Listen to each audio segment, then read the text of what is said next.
कुछ दिन पहले की बात है, भरी गर्मी थी। मैं एक मित्र के वहाँ गया, गवर्नमेंट सर्विस में था वो। उसके घर पे गया, उसका बच्चा बीमार था। तो उसके घर पे जाके चाय पीने लगा तो वो कहने लगा कि ये मेरा बच्चा है, बहुत ज़्यादा बीमार रहता है। और फिर एक लड़का और था, मैंने उसको देखा कि यार ये तो उस समान एज के थे, वो 12-14 साल के। तो मैंने कहा ये कौन है? बोला यार ये तो मेरा मजदूर का लड़का है और ये कभी बीमार नहीं होता है। और मेरा लड़का साल में 2-4 बार बीमार होता ही रहता है, थोड़ा बहुत मौसम चेंज होता है बीमार पड़ता रहता है। पता नहीं क्यों यार, ये मजदूर का लड़का है, ये बीमार ही नहीं होता है, ये तो मस्त घूमता फिरता है, ये 42-43 डिग्री टेम्परेचर में खेल रहा है, कूद रहा है, और ये तो बहुत कम बीमार पड़ता है। मेरा लड़का बार बार बीमार पड़ता रहता है। तो मैं थोड़ा मुस्कुराने लगा, हंसने लगा। उसने कहा आप हंस क्यों रहे? मैंने कहा तेरे को एक छोटी सी कहानी सुनाता हूँ कि एक बार एक आदमी को अपने गार्डन में टहलते हुए किसी टहनी से लटकता हुआ एक तितली का कोकून दिखाई पड़ा। अब हर रोज वो आदमी उसे देखने लगा और एक दिन उसने नोटिस किया कि उस कोकून में एक छोटा सा छेद बन गया है। उस दिन वो वहीं बैठ गया और घंटों उसे देखता रहा। उसने देखा कि तितली उस खोल से बाहर निकलने की बहुत कोशिश कर रही है, पर बहुत देर तक प्रयास करने के बाद भी वो छेद से निकल नहीं पाई और वो बिल्कुल शांत हो गई, मानो उसने हार मान ली हो। इसलिए उस आदमी ने निश्चय किया कि वो उस तितली की मदद करेगा। उसने एक कैंची उठाई और कोकून की जो वो छेद था उसको बड़ा कर दिया। वो तितली आसानी से बाहर निकल गए और यही हुआ कि तितली बिना किसी संघर्ष के आसानी से बाहर निकल आई। पर उसका शरीर सूजा हुआ था और पंख सूखे हुए थे।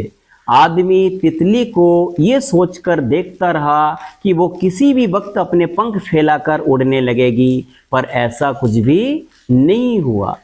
इसके उलट बेचारी तितली कभी उड़ ही नहीं पाई और उसे अपनी बाकी की जिंदगी इधर उधर घसीटते हुए बितानी पड़ी। वो आदमी अपनी दया और जल्दबाजी में ये नहीं समझ पाया कि दरअसल कोकून से निकलने की प्रक्रिया को प्रकृति ने इतना कठिन इसलिए बनाया है ताकि ऐसा करने से तितली के शरीर में मौजूद तरल उनके पंखों में पहुंच सके और वो छेद से बाहर निकलते ही उड़ सके। वास्तव में कभी कभी हमारे जीवन में संघर्ष ही वो चीज़ होती है जिसकी हमें सचमुच आवश्यकता होती है। यदि हम बिना किसी स्ट्रगल के सब कुछ पाने लगे तो हम भी एक अपंग के समान हो जाएंगे। इतना कहते ही वो बोला मैं समझ गया, मैं समझ गया। मैंने बोला क्या समझ गया? बोला यार मैंने भी बहुत बड़ी गलती कर दी मेरे जीवन में। मैं क्या था, जब ये बालक छोटा था, मेरा बच्चा छोटा था, इसको कभी बाहर गर्मी में निकलने ही नहीं दिया कि गर्मी में निकलेगा तो ये गर्मी लग जाएंगे और ये परेशान होगा, बीमार पड़ेगा। तो हमने पंखे कूलर में ही इसको ज़्यादातर रखा, ऐसे में रखा। इसी तरीके से सर्दी में भी हमने ऐसा किया है कि ये बाहर ज़्यादा निकलेगा तो इसको सर्दी लग जाएगी। हमने इसको स्वेटर वगैरह पहना के रखा है और इसको संघर्ष करने ही नहीं दिया है। फिर बारिश में भी हमने ऐसा किया है, ना तो ये सर्दी झेल सकता, ना गर्मी झेल सकता, ना बारिश झेल सकता है। तो इसके साथ इसीलिए परेशानी होती है। और हम अभी वर्तमान में देखते हैं कई स्कूलों में प्रार्थना कराते हैं, आधे घंटे की प्रार्थना या 15 मिनट की प्रार्थना होती है, उसमें बच्चे खड़े नहीं रह पाते हैं क्योंकि वो शारीरिक रूप से मजबूत नहीं है। और हम शारीरिक, मानसिक, बौद्धिक हर तरीके से मजबूत नहीं बन पाते हैं।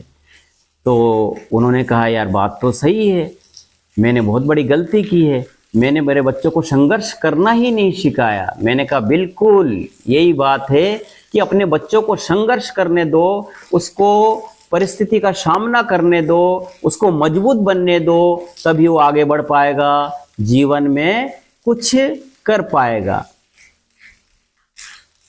आप तो नहीं कर रहे कहीं ऐसा आपके बच्चे के साथ? और अगर कर रहे हो तो आप स्वयं ही अपने बच्चों को अपंग बना रहे हो। नमस्कार।